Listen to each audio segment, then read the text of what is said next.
Welcome back, everyone, and I'm here again with Jeff Grant, SBR contributor, and today we're going to be looking at that NFL preseason match between the Browns and the Lions. So how you doing, my man? I'm doing well, Dax. This is the game that everybody's going to watch on Saturday for a couple of reasons, but we all know the single reason why. Yeah, no doubt, my man. All right.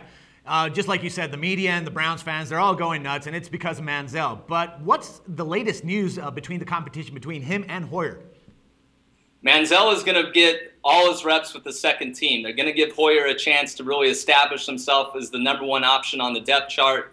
The new head coach wants to have a veteran to start the season and make Manziel earn that starting nod. Of course, everybody's really talking about how Manziel really attracted LeBron James to the training camp.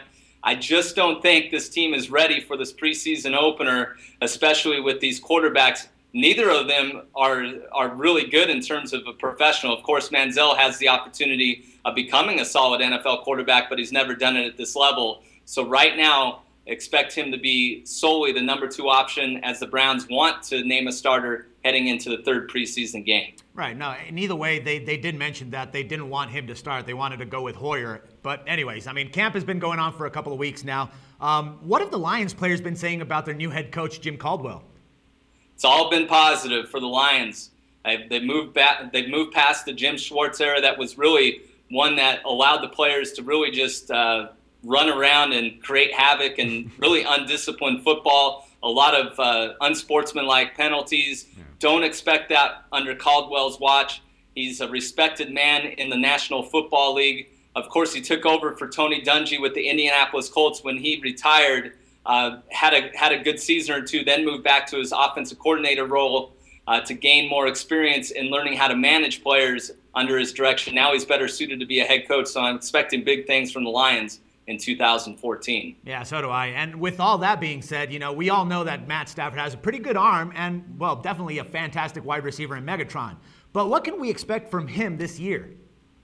I think you're going to have a career year. Less mistakes, better control with the football. What I mean by that is Stafford's been a player that's thrown 50 to 60 passes in games, and some of those come out sidearm style, really undisciplined in terms of how he throws the football many times, especially under pressure.